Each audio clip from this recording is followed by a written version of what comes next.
ధ్యానంలో ఉన్నాం. మనం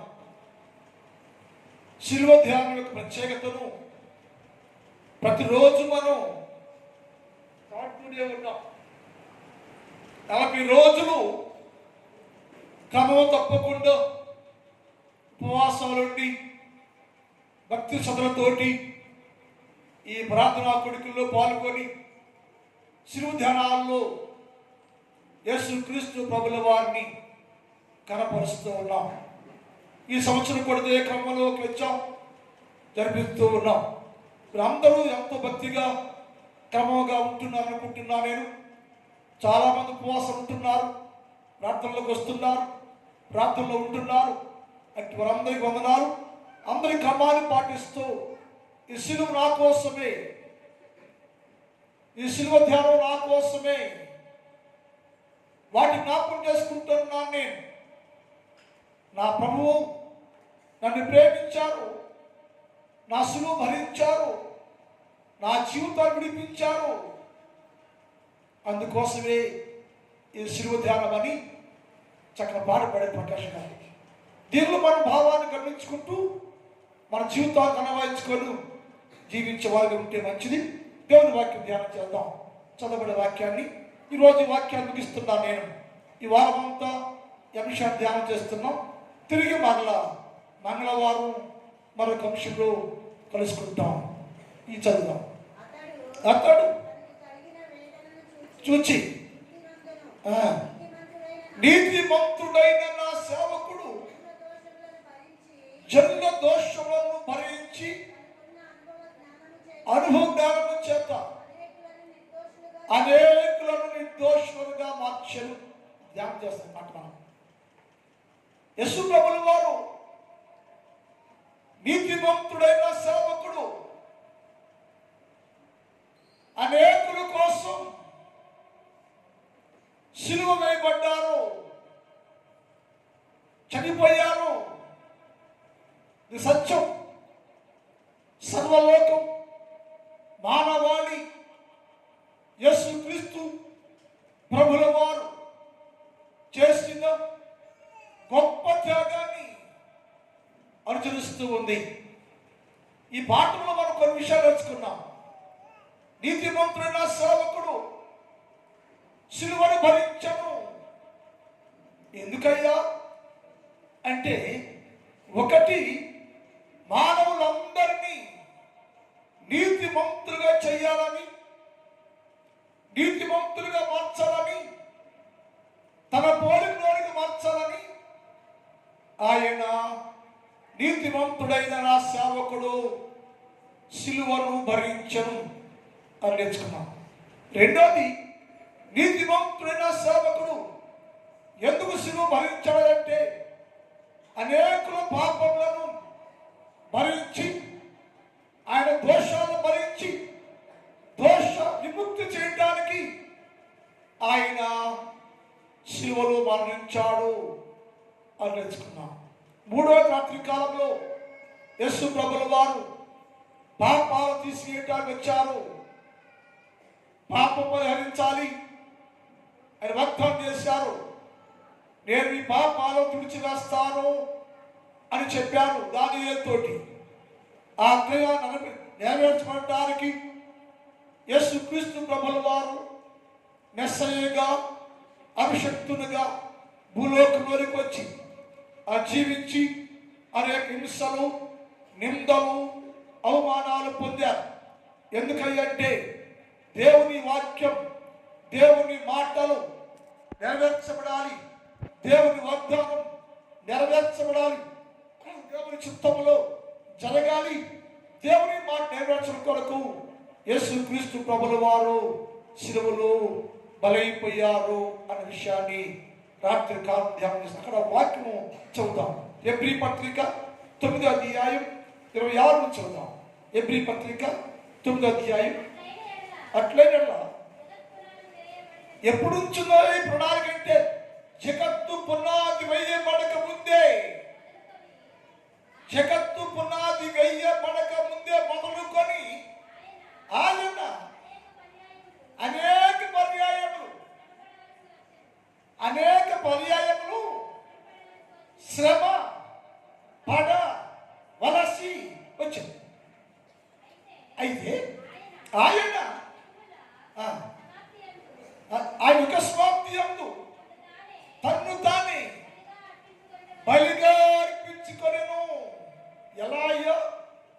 నీ కోసం, నీ పాప పరిహారం కోసం, నీ పాప శుద్ధి చేయడం కోసం ఆయన తన్ను తాను బలిగాను అర్పణగాను శిలువ రాజు పైన అప్పగించుకొని ప్రాణత్యాగము చేసి శిలువలో మరణించను.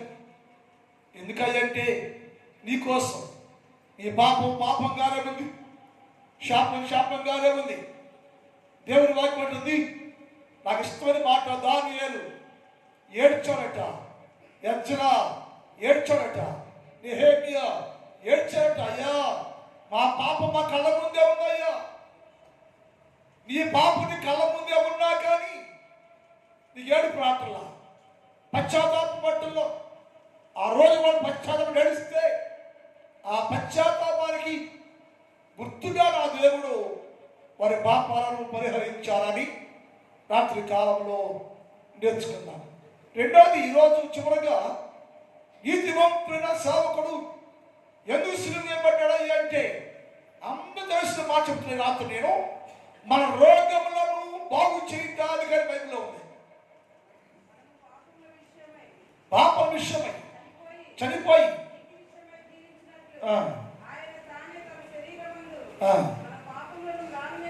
ఇక్కడ యెషయా గ్రంథంకి వెళ్దాం. 53:4 వెళ్దాం. యెషయా 53:4 వెళ్దాం. నిశ్చయముగా నిశ్చయముగా అతడు అనగా నీతిమంతుడైన సేవకుడు మన రోగములను భరించను, మన వ్యసనాలు భరించాను, అయినను ఆయన మొత్తమైన వాడుగా ఉన్నాడు. ఎందుకయ్యా నీ రోగాన్ని భరించాలి? నీ రోగులు బాగు చేసుకోలేవా అంటే మనిషి శరీరంలో రోగం, ఆత్మలో రోగం, అంతరంగ రోగం, హృదయంలో రోగం ఉంది, శరీరంలో రోగం ఉంది. ఈ రోగము ఎక్కడికి వెళ్ళినా, ఎన్ని చేసినా శుద్ధి కాటల్లా, ఈ రోగం బాగు చేయబట్టల్లా, శరీరం వచ్చి జబ్బు పోతుంది. పాప రోగం మాత్రం అలాగే ఉంది. ఆ రోగం తీసేయబడాలి. యేసయ్య అంటాడు, నీతిమంతుడైన సేవకుడు మీ రోగాలు బాగు చేస్తాడట, మీ రోగాలు శుద్ధి చేస్తాను నేను, మీ రోగాలు భరిస్తున్నాను నేను. మీ రోగాల చికిత్స కావాలి, ఔషధం కావాలి, మందు కావాలి. ఔషధం లేకుండా, మందు లేకుండా పాప రోగం పోదు. అంటే మనం ఏమంటామంటే మాకేది రోగం?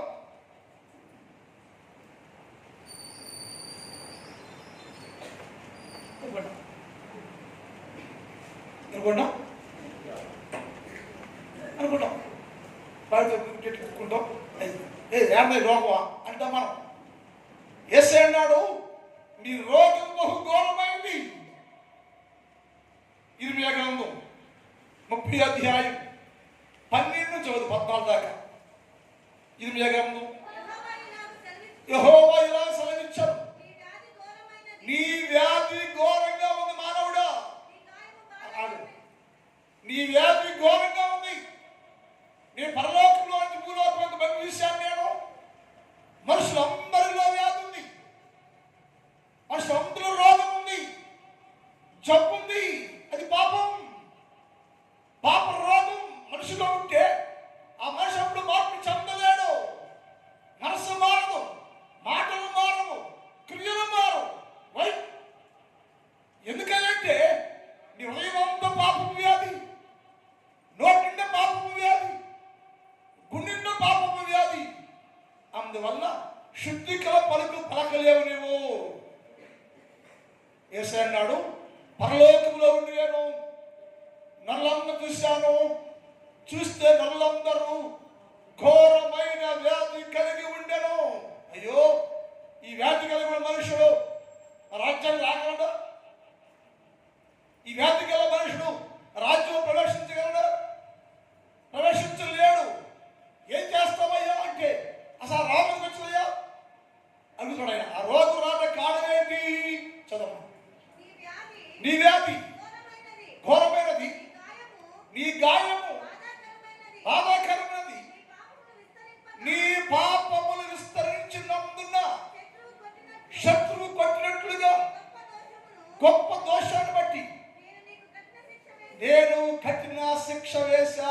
ఆ వ్యాధి ఉందే, ఆ రోగం ఉందే, నీ పాపం అది నీలో పరీక్షించింది. ఆ రోగం నీ పాపాన్ని పట్టించింది. ఆ రోగం నీ దోషాన్ని పట్టించింది. నేనే పెట్టా. నేను శుద్ధి చేయట్లేదు, బాగు చేయలేదు. నేను బాగు చేసే అవసరం లేదు నీకు. ఎందుకయ్యా అంటే ఎన్నిసార్లుగా తీర్చును లోబడకుండా, ఎన్నిసార్లుగా తీర్చును నా వైపు పళ్ళుకోకుండా, తెగించి గర్వించి నువ్వు పాపం చేస్తా ఉంటే నీ లోపల ఘోరమైన వ్యాధి వచ్చింది. ఆ వ్యాధి ముందే లేదు. కింద మాట్లాడుతూ నీ గాయాలకు చికిత్స చెయ్య తగిన మందు లేదు నీకు. నేనేం చేయాలి? ఈ భూలోకంలో నీ పాపము డాలు మారాలంటే, నీ గాయం మారాలంటే నేనే బాగు చేయాలి. ఎవరు చేయలేడు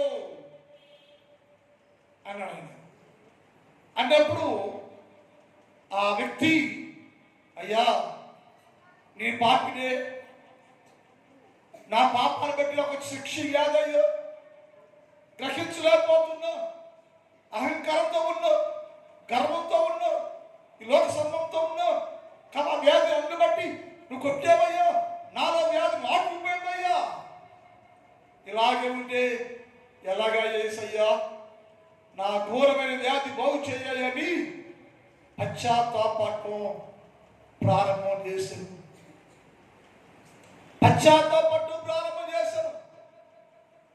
అక్కడే ఉన్నాడు. నా ఘోరమైందనయ్యో, నా వ్యాధి అసహ్యమైంది, నా గాయాలు మందు లేకపోతే ఏంటైనా పరిస్థితి, ఎవరు బాగు చేస్తారంటే ఆయన భయపడి అన్నాడు, నీ పశ్చాత్తాపము నేను చూచి తిని, నీ పశ్చాత్తాపం ఎరిగి తిని నేను అన్నాడు. ఇదే మాట భక్తుడు దావీదు కూడా మాట్లాడాడు. 38వ కీర్తన 3వ వచనం 2ను చదువుదాం. 38వ కీర్తన 2ను చదువుదాం. నీ బాణములు నాలో గట్టిగా నాటుకొనెను, నీ చెయ్యి నా మీద భారముగా ఉండెను. నీ కోపాగ్ని వలన ఆరోగ్యము నా శరీరం పోయిందయ్యా. నా పాపాన్ని బట్టి నా వెనుకల్లో శరీరములో స్వస్థతే లేదు, రోగమే ఉంది, జబ్బే ఉంది, రోగిని నేను. అయ్యా సహాయం చేయవా, దర్శించవయ్యా. నీలాగే కుంగిపోవాలా, ఇలా కృషించిపోవాలా, నువ్వు ప్రేమ స్వరూపుగవయ్యా. దయచేసి నా వ్యాధిని, ఈ ఘోర వ్యాధిని చూడయ్యా అని దావీదు పశ్చాత్తాపడుతూ ప్రార్థన చేస్తూ ఉండేను. ఇంకొక విమోచన జరగటానికి ప్రతి మనుష్యుడు పశ్చాత్తాపడాలి, ఏడవాలి. నీ పాపాలు గుర్తించాలను. నేను పాపం చేశాను, నిజమే ప్రభు, ఆ పాపాన్ని బట్టి వ్యాధి జబ్బులకు వచ్చింది అని దేవుని సన్నిధిలో అంగలార్చారు.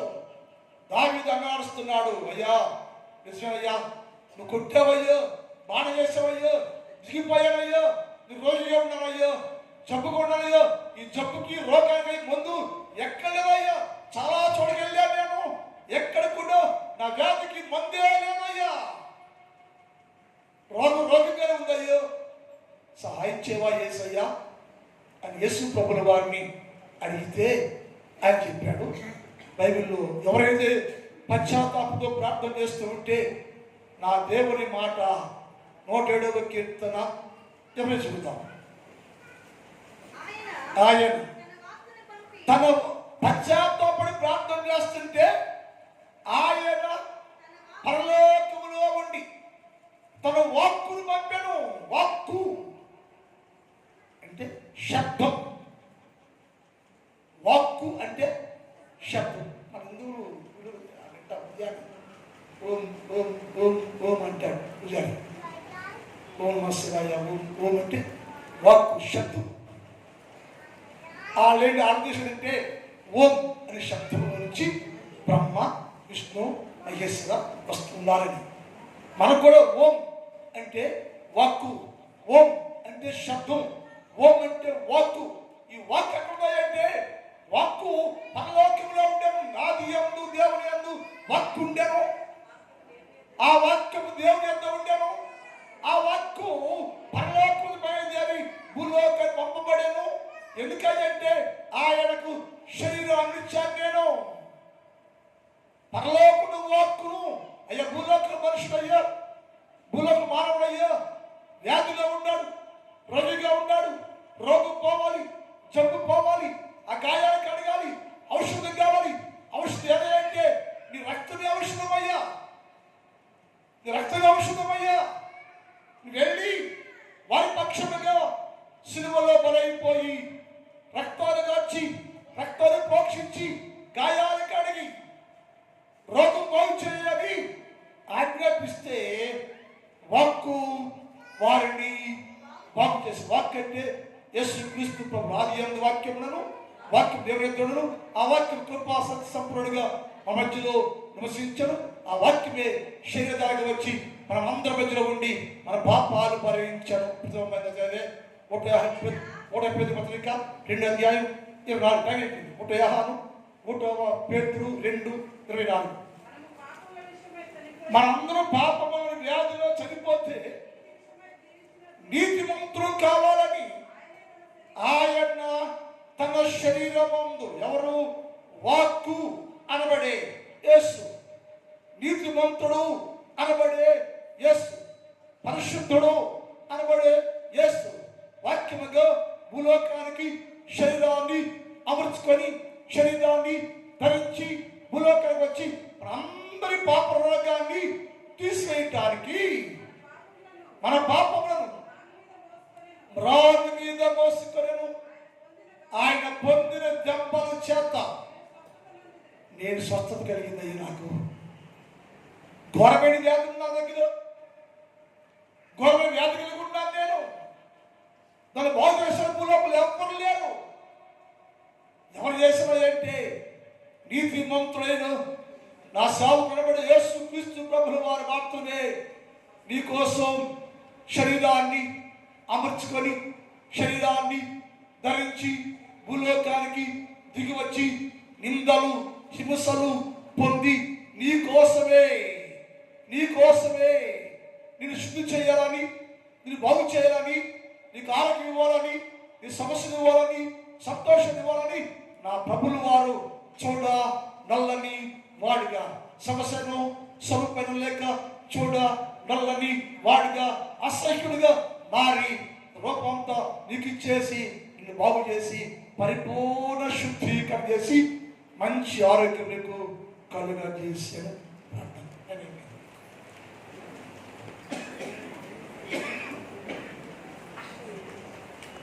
నా తండ్రి,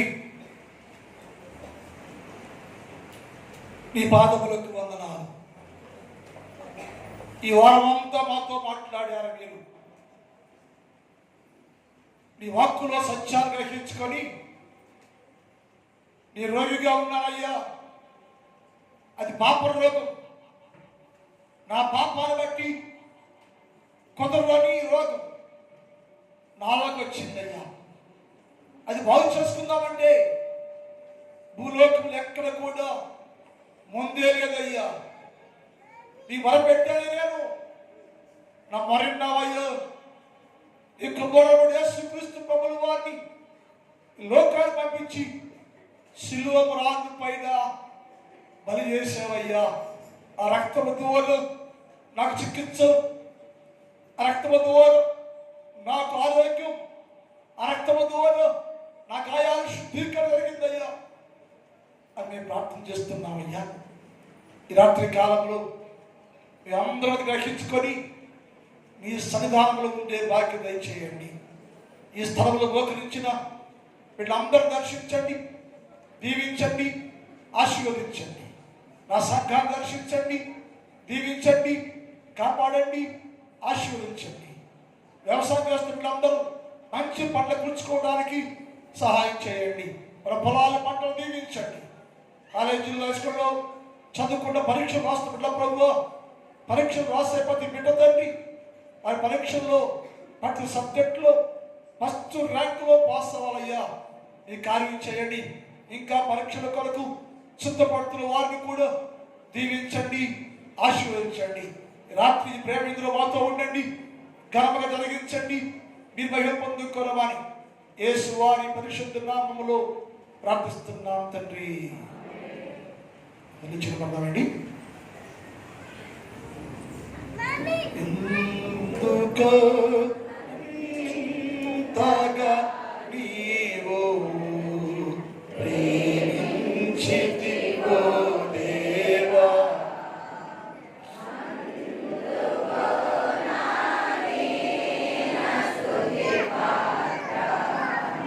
హల్లెలూయా యేసయ్యా, హల్లెలూయా.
తండ్రి దేవుని ప్రేమ, కుమారుడు యేసుక్రీస్తు వారి కృప, పరిశుద్ధాత్మ దేవుని కనిన సహవాసం ఇప్పుడు ఎప్పుడు ఎల్లప్పుడు సదాకాలము మనందరికీ తోడే ఉండును గాక. ఆమేన్. హల్లెలూయా, హల్లెలూయా. కొందనాన్ని కూర్చుని వచ్చే